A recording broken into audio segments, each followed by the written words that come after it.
साम्राज्य, सामान्यांचा असामान्य आवाज।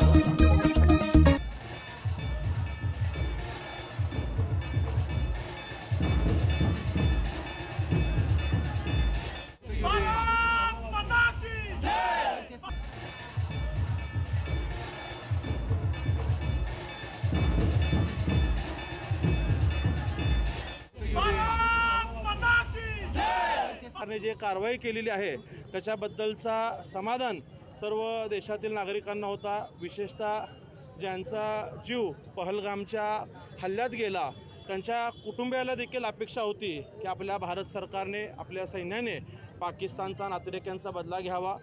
ती जी बदलाची भावना भारत सरकारने ठेवून पाकिस्तानवरती जोरदार हल्ला चढवत त्यांच्यावर मोठी कारवाई केली, त्याचा आनंद आणि त्यांचं सैन्य दलांचं आभार व्यक्त करण्यासाठी, त्यांना प्रोत्साहन देण्यासाठी या तिरंगा यात्रेचं आयोजन केलं होतं।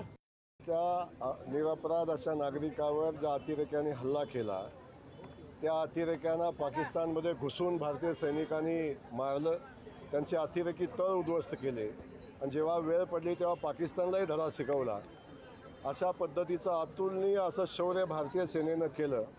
त्या भारतीय सेनेच्या पाठीशी अख्खा देश उभा आहे हे दाखवण्यासाठी आदरणीय मोदीजींच्या नेतृत्वाखाली अख्ख्या जगानं बघितलं की भारत देशाला वर कुणी वाकड्या नजरेनं बघितलं तर भारत आता पूर्वीचा भारत राहिला नाही, आता मजबूत भारत आहे आणि तो अशा कुठल्याही शक्तीला धडा शिकवू शकतो, अशा पद्धतीची मेसेज आता जगाला गेलेला आहे।